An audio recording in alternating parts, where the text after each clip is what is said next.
Welcome to the Vitality Handbook. My name is Yao A. Owusu Jr., your resident Vitality consultant. To my left, I have Nicholas Lopez Jr. To my right, those guns are real. We have Andre Swollen Bibbins, the Alien Jr. Today we have a special one. I know, I always say special one. Exercise. You see Dre on the tank top. He's hiding so we don't all feel bad, all right? Now, let's get into it. We're talking about exercise. This is a conversation we're having today. You already know what time it is. We're going to start off with Mr. Dre. Let's see what I wanted to talk about with exercise. Let's go with why do people think weight loss alone makes you tone? Ooh, that was a bar. They're misinformed. Nick?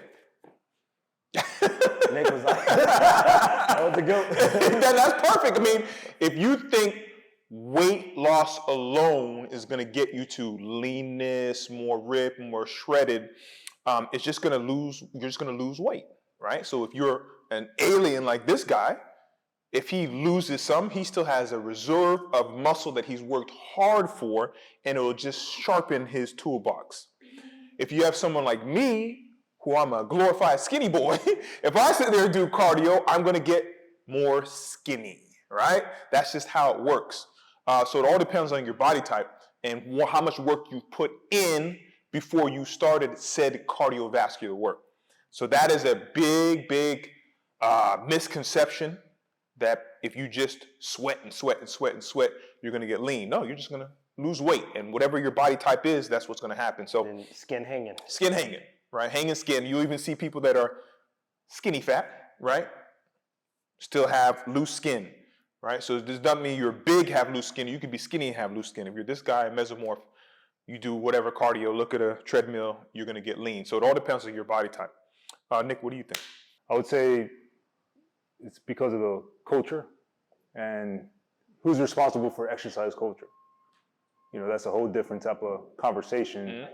But it would be those people who are responsible for perpetuating the message on exercise culture, whoever those people may be or whoever those organizations may be. It's those who are narrating the culture. In the 90s, for sure, that was that culture back in the 90s. I don't know if you guys are old enough to remember that, but in the 90s, that's what it was about. Step classes, that's when the dance classes and the cardio, in the gyms, there was no cardio room. There was no cardio room. It was weights, swimming for the YMCA, basketball. There wasn't a room designated for people to do cardio classes. That wasn't a thing in the 60s or in the 70s. That really got popular in the 80s and then 90s. It took off and everyone had their own cardio class, ab class, all these type of things. So you hit it right on the head, Nick. It's the culture. And I believe that we were all part of that culture in the 90s if you were alive, and we just were okay with that. It was a small section that still thought about calisthenics, body weight, knowing that muscle has to be earned. You can't just sweat it off and all of a sudden it appears. We know that from science, right? We know that from martial arts back in the day. We know that from bodybuilding back in the day. We know that from gymnasts and calisthenics back in the day. You had to hold iron, bend iron, touch the ground, really develop and activate.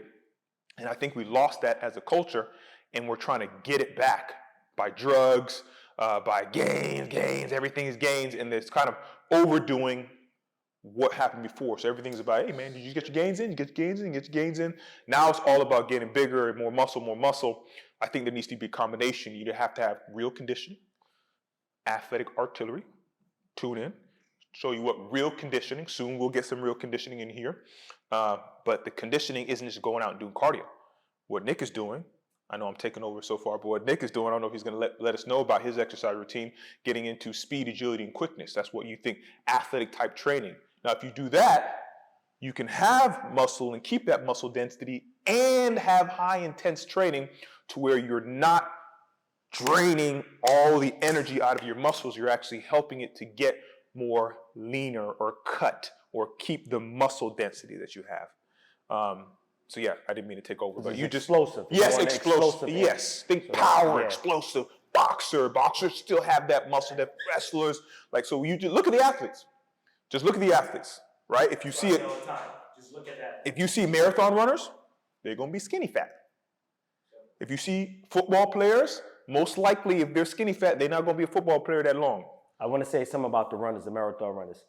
When he said skinny fat, yes, but this is not a combat. This is not an argument. This is when you see the top 10. How do they look? The top 10 look like what? They still got leanness. They still got leanness. The Kenyans, the Ethiopians, for They sure. do a little weightlifting. Yeah, for sure. They do a do lot. some lunges. They with, do a lot. We're not saying with 100-pound dumbbells, but they're doing calisthenics. Professionals. Professionals. That's what I'm saying. The professionals. If you look at the top 10 of runners or whoever, look at them. Look at the guys, the top 5 of NBA players.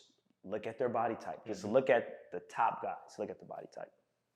100%.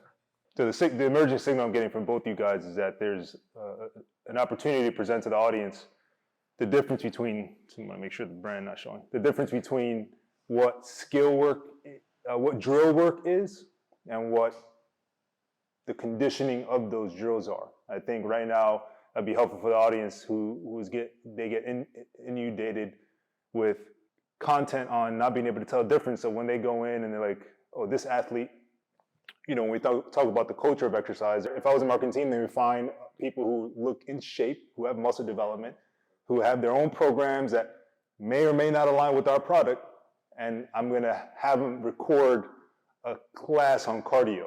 So that's one misconception. And what Dre mentioned is that was one misconception on conditioning, on weight loss and tone, and how does conditioning apply to body composition? That's a whole separate topic. Mm-hmm. It's not as simple as it seems because of the marketing teams. They could be hiring anybody. Mm-hmm. You mentioned the professionals the actual top 10 professionals who know how to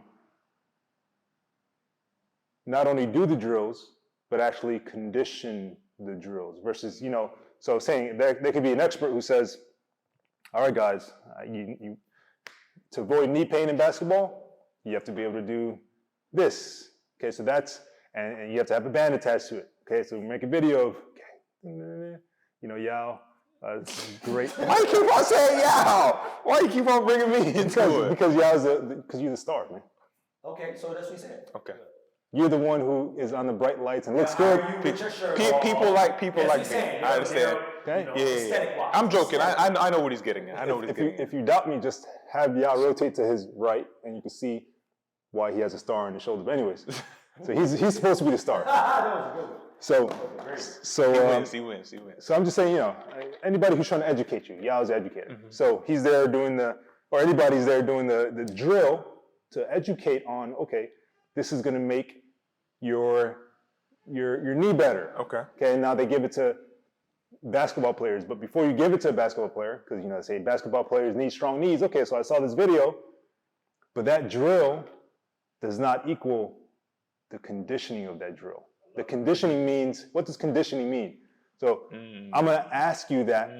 What does conditioning mean? In my opinion, it's okay. I have to condition that drill for the sport.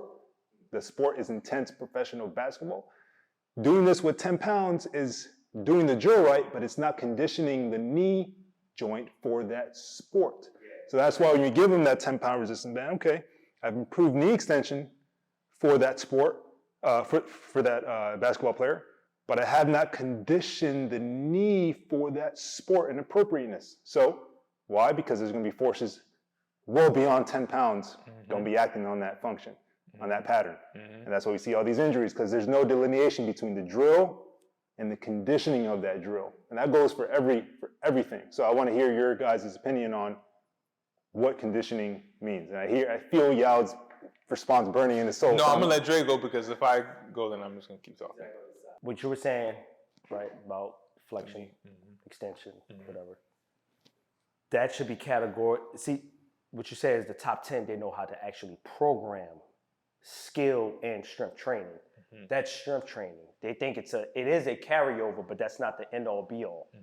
That's the strength training. Now, when we're talking about conditioning drill, conditioning the body, you need to go out there and condition the body and drill through the skill. Getting on the court, the hardwood, shadow boxing, however you want to do it, track work, right? Doing the takeoff over and over, conditioning the skill, the drill skill, a skill drill, however you want to twist and tangle that, like Baby Beatrice on.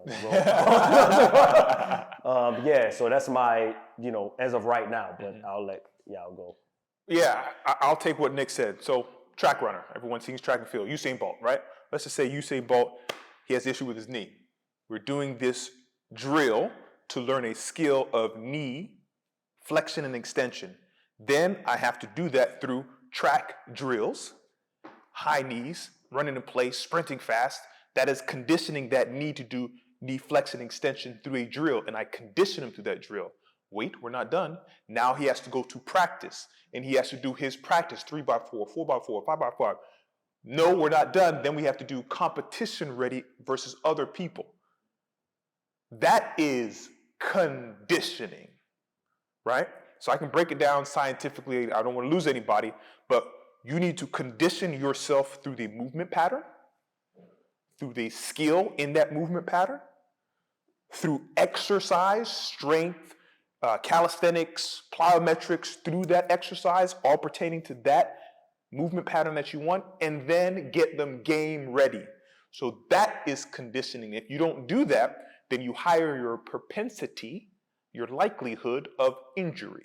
And this is when you see someone playing a sport, pop, oh, no one touched them, because they were not conditioned to do that movement pattern in a wide range of external forces. Someone throwing a ball at you, someone throwing a dummy at you, someone putting you in this precarious situation over and over again, a coach hitting you while you're doing that motion. So doing all those things to get you ready for the game, then you're not conditioned. So you see basketball players come back too soon and they re-injure themselves because they were not conditioned. They just did the PT.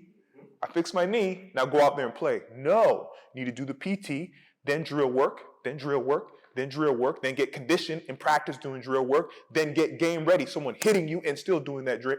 Now you're conditioned to get back on the court. And if you don't go through those steps, people think it's bad, but you have to assess the need. See what you need. That's what you need. Boom. Then you have to do what? Make sure all the tight stuff gets loosened. Perfect. Now you need to make sure they just get stronger at doing that. Great. Now you need to make sure they get stronger at doing a deadlift or a squat or something like that. Boom. Now it's time for the real stuff. Go up and down the court. But you can't just say, I'm going to go up and down the court like LeBron James, but you didn't do all the other conditioning of getting that movement pattern, that skill through practice, then condition through that skill and practice, and then you're ready. So you might not go through how I said it, but there needs to be learn how to do the movement that you're going to do in the actual game. Learn how to do it properly as a skill. Boxer, I know I'm doing this not correctly, all right? I got to keep my hand up like Dre said. Sometimes you turn over like that, right? But I'm not ready. I didn't spar against anybody. So I'm going to go into the thing doing this. I'm going to get ate up. So I learned the skill. I fixed my shoulder, right? I did my RHM, right? Now I got to go up against this monster because there's another monster that's going to come at me. So we're conditioning. We're conditioning. We're conditioning. We're conditioning. Then I'm ready to actually step in the ring for this monster. Still might not win, but I'm at least conditioned to be ready to do that. So the biggest thing is that all conditioning is not the same. Are you conditioned through strength? Are you conditioned through skill? Are you conditioned through movement pattern? And are you conditioned through whatever game that you're trying to play? So that's my whole spin on it. So that's programming. 1,000%. 1,000% like he said. The biggest thing when you said, okay, people think that I can just do cardiovascular work and I'm going to get lean. No, you need to have a program set in stone, so when you do the cardiovascular work, you're going to see the outcome that you want. Whether it's you want to gain muscle mass, all right? Well, you better be lifting and eating, then condition. I want to jump higher. You better be lifting, activating, explosion, then conditioning and eating. Okay? I want to run a marathon. You better be running, conditioning, lifting, corrective work, getting out in the field, getting the reps in. There's a lot of things you have to do. You're talking about being top 10. Yes. We ain't talking about just going out there and saying, hey, I ran the marathon. We Yes. ain't talking about that. We're talking about challenging yourself. 100%. Right? Not just, I just did it. No. So that's what that's what he's talking about. Yes, thank you for correcting me on that in the beginning. When I say marathon, I'm just thinking, okay, how many people register for the New York Marathon, right? maybe 5% of those people should actually be running it because they did the conditioning work. You see that most of them don't pass the line, finish line. Most don't know, right? And if they do, oh, I did it. No, that's not what exercise is supposed to be. Running is supposed to be freedom of movement. If you don't feel free, www.peakvitalitysolutions.com or Vitality Handbook or Athletic Artillery, and it's going to keep going, okay? So I know I got long-winded on that, but conditioning is a very tricky topic, and you'll hear different aspects, but one thing remains the same is that you need to get conditioned through the movement and the skill, and then you might be ready to start doing any type of conditioning. So it's not all the same. You can be conditioned in different types of modalities, right? I'm not conditioning in boxing. I'm conditioning to sprint. But if I get in that ring, I'm going to get tore up because I'm not conditioned to do that. I didn't learn my skill. He told me to hands up. I'm keeping my hands down, right? So I got it. Just the leg parts alone. It's really the legs. Right, exactly. Just, see, I was even doing it wrong. So, right? You got to lateral, yes. back, forth, all right, crunching, coach. Okay, coach. You ducking, pulling, you're blocking. But those are skills, right? Yeah, that's skills. And then you're going to tell me again, again. That's conditioning your mind. Again. Go see season 1 when I was like this looking. And Dre's like, nope, again. So I'm getting conditioned to be in front of the camera. There's all types of conditioning. Mental, okay, let me stop. That was beautiful. That was perfect. Yeah. That was great. Okay, so when we're talking about conditioning, fine. There's the aspect of getting leaner, you do need conditioning. That's true. You do, fine. Even for a skinny person like me, I still need to condition myself to get lean as I can. Why do people believe still that strength training, first of all, why do people believe that they can gain muscle without lifting heavy weight? Why do people believe that if I have a muscle that is flaccid, flat, inactive, non-existent, that I can have biceps like that without lifting weight? Because it's still out there. Some people are like, oh, I don't want to put on muscle, so I don't want to lift weight. People, you can take it two ways. It could be the way of, I want to put on muscle, but I don't want to do all the hard lifting that you're doing, but I still want to put on muscle. Or it's, I don't want to lift weights because I feel like I'm going to get too big. So there's still a disconnect with which camp you're coming from. And I want to explore those two, right? What do you see more as a professional? People that are scared to lift weights because they feel like they're going to get too bulky, which really, or else we'll have a whole bunch of in-shape, muscle-bound people running around, which that's not the case. And all the gyms are filled with people doing something.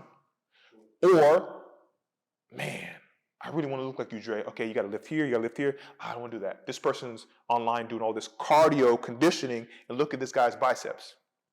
So part of that is culture. I know I just answered my question, but how do you guys feel about that? Right? When someone comes to you and they're like, yo, I want to look like you or like you. I don't have time to lift. I would connect with that individual and say, then this is something you really don't want. What do you actually want? So maybe you see me, you think I am confident and you want the confidence. Maybe you don't want maybe most likely you don't actually want the body. There's something that you probably see of that body. I agree. That they want. And so they're like, I want to get here, but I don't. Is there another way to get there? So you don't want that body. Because you would, if you really wanted that, you'd be, okay, you'd be a student of, okay, let me go through the process of what it takes to understand my body, develop my body. So I think there's more to be said about that.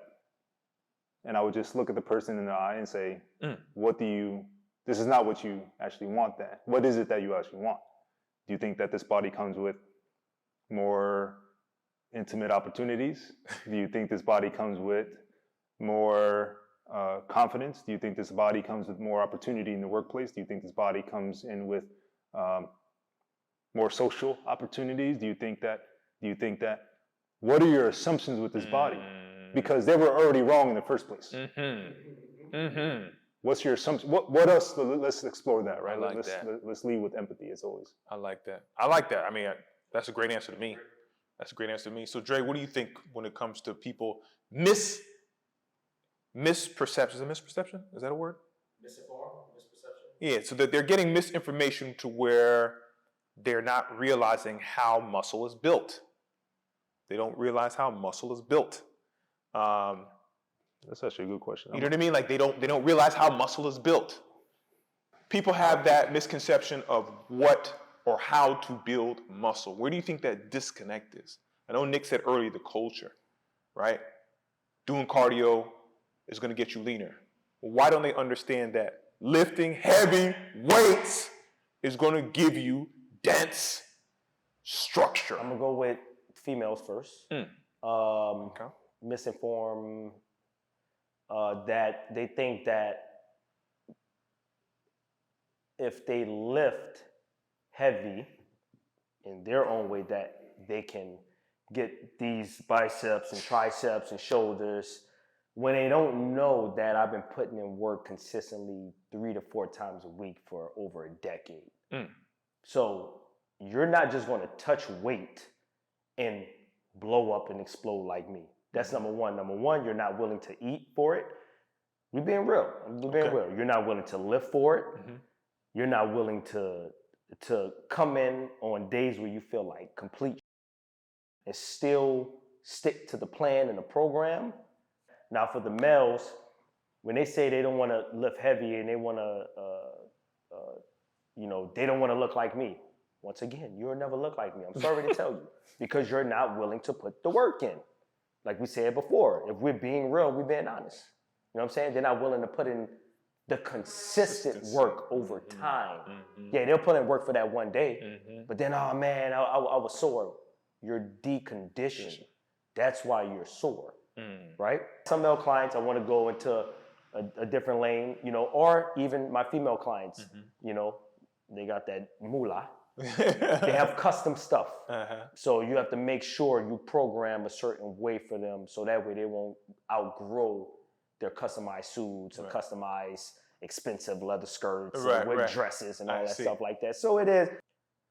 And people are misinformed that they think that they can look lean. Let's go, women. They can, I want these legs, and I want this booty, and I want this. And they think that the booty bands is going to make that happen when people are just selling a product and they don't understand that these people are doing Bulgarian split squats. These women are getting under this bar and doing this squat right here by y'all. These women are picking up some heavy ass dumbbells, 40 pounders, and doing lunges, suitcase squats, goblet squats. They're doing all that stuff. And for them to stay lean, what are they doing as well?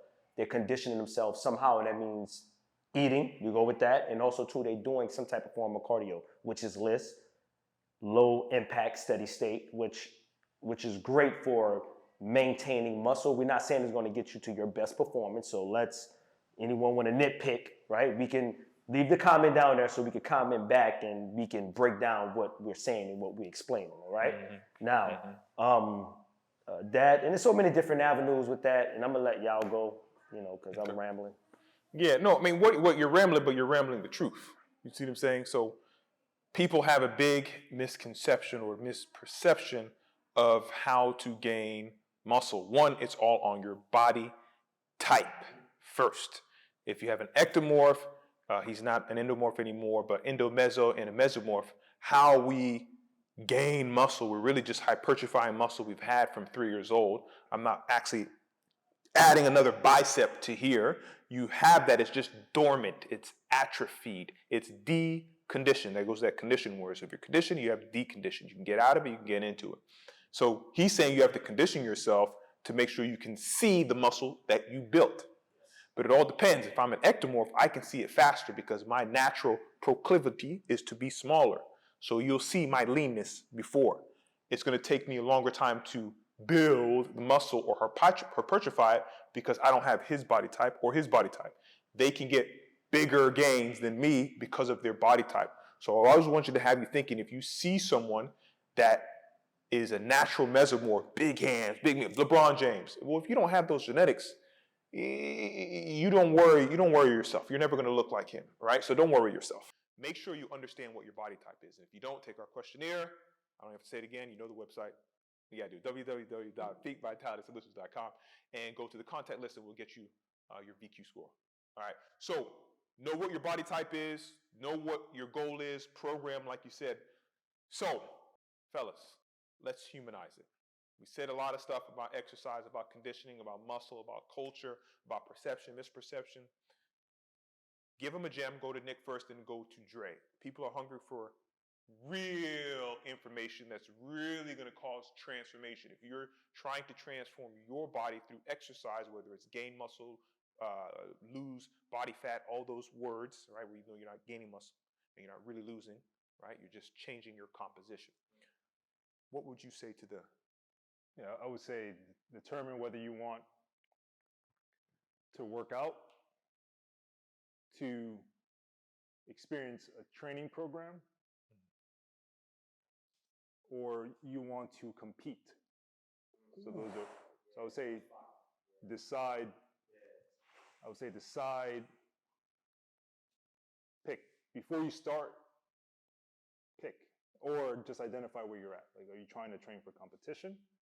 Are you trying to start a training program, which means for 4 weeks, there's no negotiables, there's no 2 weeks in, oh, I want to go swimming now, 5 times a week and replace it. Okay, so what training program is different. And then do you want to exercise? Nothing's wrong with any of them, and not any of these don't make you better than anyone else. It's just decide what you're going to be doing, and don't get lost in the sauce. Let's make lifting great again. Oh, you mother! God damn it, man! This is why I always go first. Right? These guys' powers are getting too good. Oh, Well, we are. man. Thank you, y'all. Thank you for helping us through this road, through this. Don't be afraid to lift weights, or females in general, right?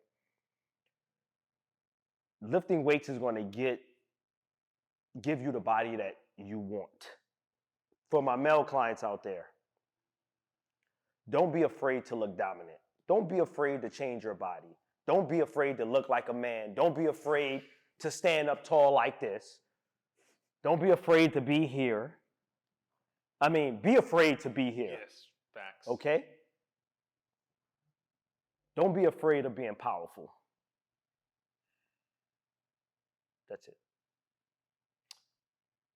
I hope you guys love this episode of season 3, exercise. Ain't nothing for me to say. Today I got nothing to say, man. My team answered everything that I needed to be answered.